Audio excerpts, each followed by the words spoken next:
তো দেখো আজ হচ্ছে আমাদের পিকনিকের ডেট, মানে সবাই মিলে আমরা বান্ধবীরা মিলে ঠিক করেছি যে পিকনিক করব। তো পিকনিকটা হচ্ছিল আমাদের কলেজেরই একদম পাশে, আর ওটা ছিল আমাদের একটা বন্ধুর মানে বাবার লজ আর কি। তো তো যেরকম প্রতিবারের মতো এখানে ট্রেন দাঁড়িয়ে থাকে আমাদের কলেজের সামনে, দেখো তো কলেজের সামনে এখানে ট্রেন দাঁড়িয়েছিল, আমরা এটাকে টপকে হচ্ছে যাচ্ছি হচ্ছে সামনে যে দেখতে পাচ্ছ চারতলা হচ্ছে বিল্ডিংটা মানে আছে লজটা, ওইখানে হচ্ছে আমাদের একদম মানে ওপরে একদম রান্না বান্নার আর কি মানে সমস্ত কিছু আয়োজন করা হয়েছে।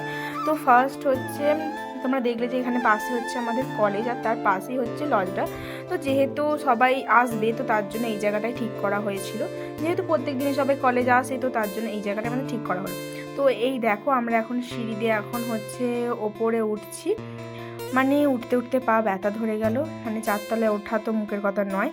তো তারপর আমরা উঠে আমাদের আগে অনেকেই এসে গিয়েছিলো, আমাদের বন্ধু বান্ধবী মানে যাদের কাছে কাছে বাড়ি আর কি, যেহেতু সমস্ত কিছু আমাদেরকেই করতে হবে। তো তার জন্য সবাইকেই বলা হয়েছিল 10টার মধ্যে পৌঁছে যেতে, কিন্তু আমাদের এই মহারানীর জন্য আমার লেট হয়ে গেল, নয়তো আমিও 10টার মধ্যেই পৌঁছে যেতাম। তো আমরা গিয়েছিলাম পুরো 11:30টার পর। আর এই দেখো এখানে বললামই যেহেতু অনেকে চলে এসেছে, মানে যাদের কাছে কাছে বাড়ি, তো তারা এসে এখানে কাটাকুটি মানে করতে বসে পড়েছে। তো আমরা যে বলছিলাম যে আমরা কি করব বল, আর ওই দেখো ওখানে মাংস ধোয়া চলছে। আর এই মহারানী গিয়ে তো মানে পুরো একদম কি বলবো, ভাত ফাত কেউ কিচ্ছু চাপায়নি, মানে কেউ জানেই না ভাত কি করে করতে হয়। ওই জন্য যেহেতু আমাদের যে ফ্রায়েড রাইস হতো তো কেউ করতেই পারেনি, তো তার জন্য আমার বান্ধবীটার নাম হচ্ছে সোনিয়া। তো ও প্রথমে গিয়ে হচ্ছে চাল টাল ধুয়ে আর কি ভাতটা এখানে বসিয়ে দিল, যেহেতু অনেক কিছু রান্না হবে আর এখনও অনেক কিছু বাকি রয়েছে, কাটাকুটি বাটাবাটি সবই চলছে, তার সাথে রান্না বান্নাও চলছে। আর ওখানে একজন মাংস হচ্ছে ধুতে ধুতে হচ্ছে ধোয়াও হয়ে গেছে, আর এখানে দেখো ম্যারিনেশনটা চলছে আর কি। মানে রান্নাটা একটু অন্য স্টাইলের হয়েছিল, কোনোদিনও আমি এইভাবে মানে আমাদের বাড়িতে তো আপাতত এইভাবে কেউ করেনি। তো যাই হোক ভালোই হয়েছিল রান্নাবান্না। আর এই দেখো ম্যাডাম এখানে রান্না করতে শুরু করে দিয়েছে। তো যাই হোক ফ্রাইড রাইসটা ভালোই হয়েছিল, না গলে গেছে না কিছু হয়েছে। তো ফ্রাইড রাইসটা প্রথমে কিছু চাল বসানো হয়েছিল, তারপর আমাদের মনে হয়েছিল যে আরও কিছু চাল দরকার, মানে এটা কম পড়তে পারে, তো তার জন্য আরও 500 চাল হচ্ছে আরও পরে রান্না করা হয়েছিল। আর এই দেখো রান্নাবান্না মানে ভাতটা এখানে কমপ্লিট হয়ে গিয়েছিলো, যেহেতু ফ্রাইড রাইস হবে তার জন্য বেশি এখানে ভাতটা সেদ্ধ করেনি। তো মোটামুটি আমাদের রান্নার আইডিয়াটা আছে। তো এই দেখো এখানে একটা বন্ধু হচ্ছে এটা ঢেলে দিচ্ছিল, আর ঢালতে গিয়ে ওর হাতে মানে এও লেগে গিয়েছিলো, যেহেতু কারোরই অভ্যেস নেই। আর এই দেখো আমি এখানে হচ্ছে একটু রান্না করছিলাম, যেহেতু ও ভাতটা করলো তাই বললাম যে এগুলো তাহলে ভেজে দিই। আর আমার পাশে যে দাঁড়িয়েছিল সেটা হচ্ছে আমাদের কলেজেরই একটা ফ্রেন্ড, ওর নাম কৃষাণু। তো এখানে আমরা এটা ভাজছিলাম, তো ততক্ষণে বাদবাকি যেগুলো ছিল ওরা হচ্ছে সব ধুয়ে দিচ্ছিল। আর ফার্স্ট আমরা এখানে ভাতটা করার পর পাঁপড়টা ভেজে নিচ্ছিলাম, কারণ এই কড়াইতে আবার এরপর মাংস চাপানো হবে, তারপরে চাটনি করা হতো। আর এই দেখো এখানে পাঁপড়গুলো ভেজে নেওয়ার পর এখানে ম্যাডাম এখন মশলা কষাতে লেগে পড়েছেন। তো সবই ওপরে রাখা ছিল, যেহেতু এটা লজ আগেই বললাম, কড়া গ্যাস বড় বড় মানে অনুষ্ঠান বাড়িতে যা যা কিছু আর কি দরকার পড়ে সবই এখানেই ছিল, তো কোনো অসুবিধা সেরকম হয়নি। আর এই দেখো মহারানীরা তো এখানে নাচ করতেও লেগে পড়েছে, ওরা লুকিয়ে পড়লো আমাকে দেখে।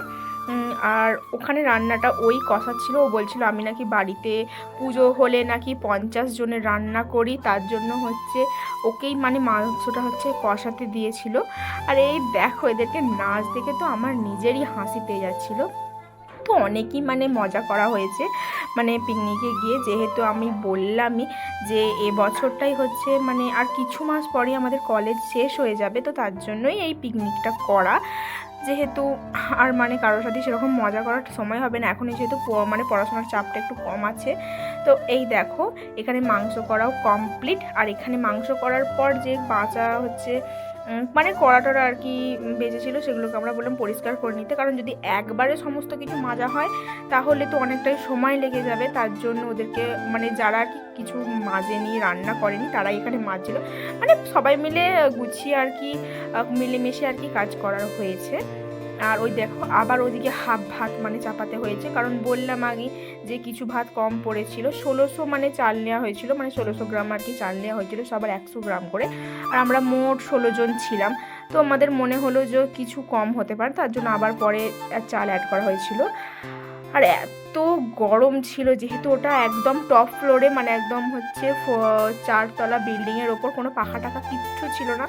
আর তার জন্য ওখানে প্রচণ্ড গরম করছিল।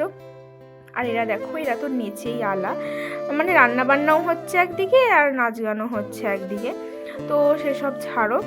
তো লাস্টে হচ্ছে সবাই ক্লান্ত হয়ে পড়েছিল একদম, মানে রান্না বান্না এসব হওয়ার পর দেখো এখানে সবাই কীরকম রেস্ট করছে। কিছুজন ওখানে দাঁড়িয়ে আছে, কিছুজন তো শুয়েই পড়েছে, মানে কারোর আর সেরকম এনার্জি নেই। তো রান্না বান্না হওয়ার পরই এখানে সবাই ঘোরাঘুরি করছিল, যেহেতু রান্নাবান্নাটা আমরা কমপ্লিট করে ফেলেছিলাম, বেশিক্ষণ লাগেনি রান্নাবান্না করতে। ওই 1:30টার মধ্যে আমাদের রান্না কমপ্লিট হয়ে গিয়েছিলো, 12টার সময় আমাদের চাপিয়ে। আর এই দেখো এখন হচ্ছে খাওয়ার পালা। তো আমরা কিছুজন হাফজন খেতে বসেছিলাম আর কিছুজন দাঁড়িয়েছিল, 7জন খেতে বসে পড়েছিলাম আর বাকিজন হচ্ছে দাঁড়িয়েছিল, কারণ ওরা বললো যে তোর আগে খেয়ে নে তারপর পরিবেশন করবো। তো দেখো পাতেই প্রথমে দিয়ে দিয়েছে স্যালাড, আর এখানে বাটিতে হচ্ছে দিয়ে দিয়েছিল মাংস। আর মাংসটা তো খুবই সুন্দর হয়েছিল, মানে একটু মিষ্টি হয়েছিল ফ্রায়েড রাইসটা, তাও মানে খুব ভালো হয়েছিল আর কি, যথেষ্ট ভালো। তো এই দেখো আমার পাতে এখন দিয়ে দিচ্ছে ফ্রায়েড রাইস। আর ফ্রায়েড রাইসের সঙ্গে চিকেন কষাটা খুব একটা খারাপ লাগে না, ভালোই লাগে। আর এই দেখো ও এখন বলছে তোরা খাবি না, তো আমার ফোনটা নিয়ে ওরা নিজেরাই ভিডিও করেছে, বলছে কে কে খাই চ দেখি চ। তো এই দেখো খেতে বসে পড়েছে সবাই মিলে এখন। তো আমরা বসেছিলাম অন্য টেবিলে, এরা বসেছিল অন্য টেবিলে, ভিডিওটা করছিল সোনিয়া। তো সমস্ত কিছু খাওয়ার পর ভালো করে তারপর প্লেটে এখন দিয়ে দিয়েছে চাটনি পাঁপড়। চাটনিটা তো আমি করেছিলাম, খুবই সুন্দর হয়েছিল। আমি তো ভেবেছিলাম চাটনিটা খুবই খারাপ হবে, কারণ অনেকটা হলুদ দিয়ে দিয়েছিলাম, ভেবেছিলাম যে হলুদ গন্ধ হতে পারে, কিন্তু না, হলুদ গন্ধ হয়নি, ভালোই হয়েছিল। সবাইকে জিজ্ঞাসা করেছিলাম চাটনিটা কীরকম হয়েছিল, বললো ভালোই হয়েছে। আর এই দেখো পাতে এখন দিয়ে দিয়ে 2টো করে মিষ্টি, আর লাস্টে হচ্ছে স্প্রাইট, আইসক্রিম এইসবও ছিল। তো এখন সবাই মিলে খাওয়া দাওয়ার পর যারা হচ্ছে বেঁচে ছিল, তো এখন সবাই তারা খাচ্ছে। এই দেখো ওরা এখন খেতে বাকি ছিল 8জন, তো ওদেরকে এখন আমরা খেতে দিচ্ছিলাম। তো সবাই ভালো করেই খেয়েছে, পেট ভরে খেয়েছে।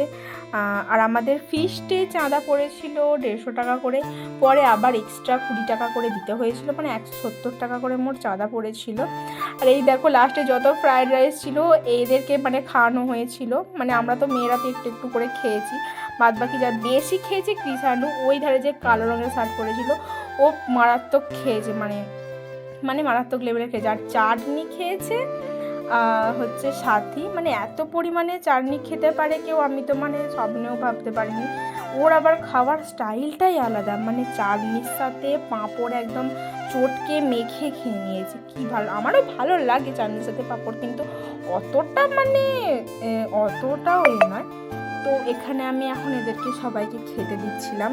তো এই দেখো, আর এখানে সবাই হচ্ছে মানে আমাদের খাওয়া হয়ে গেছিলো মোটামুটি, আর এখনও খেয়ে উঠতেই পারেননি ম্যাডাম, আস্তে ধীরে সুস্থে খাচ্ছিল। তো সবার খাওয়া হয়ে যাওয়ার পর ম্যাডাম এখন আমাদের টেবিল পরিষ্কার করছেন, যেহেতু সবাই মিলেমিশেই কাজ করতে হবে, তার জন্য সবাইকেই কাজ হচ্ছে ভাগ করে নিতে হবে। আর বাদবাকি যাদের খাওয়া বাকি ছিল, তো তাদের সবাইকে এখন খাওয়ানো হচ্ছিল। তো তারপর মানে খাওয়া দাওয়া হাসি ঠাট্টা সবই হলো। তো তারপর আমরা একটু বসে আর কি মানে খেলা খেলবই ভাবছিলাম। আর আমাদের কাছে গানের একটা ছোট হচ্ছে ডিজে ছিল, কিন্তু কলেজ থেকে মানা করে দিয়েছিল গান চালাতে, কারণ যেহেতু কলেজ মানে পাশেই, তো ওখান থেকে মানা করে দেওয়ার জন্য বেশি জোরে হচ্ছে গান চালাতে পারিনি। তো মানে একবার চালিয়েছিল, কিন্তু কলেজ থেকে নাকি ফোন করে আবার মানা করে দিয়েছিল যে হ্যাঁ গান চালানো যাবে না, মানে চালালেও একদম আস্তে, মানে যাতে না কিছু শোনা যায়। তো লাস্টে দেখো আমাদেরকে খাওয়া দাওয়া কমপ্লিট, বাসন টাসন মাজা মানে সব কমপ্লিট, আমরা এখন বসেছিলাম। তো আমরা কিছু খেলার গেমও খেলছিলাম, মিউজিক্যাল চেয়ার, গানের লড়াই, মানে এসব খেলছিলাম। খেলার পর স্প্রাইট টাইট খেয়ে তারপর এই দেখো এখানে সবাই এখন আমরা বাড়ি চলে যাচ্ছি, তাই জন্য ওদেরকে বললাম টাটা। তো সবাইকে এখন টাটা করে দিয়ে আমরা এখন যাচ্ছি বাড়ি। নিচেতে যেহেতু বললাম ওর বাবার দোকান, তো ওখান থেকে আইসক্রিম নিয়ে তারপর আমরা ওখান থেকে প্রায় বেরিয়ে পড়েছিলাম 4:30 সময় বেরিয়ে পড়েছিলাম ওখান থেকে। তো এখন আমরা আইসক্রিম খেতে খেতে চললাম বাড়ি। তো চলো টাটা।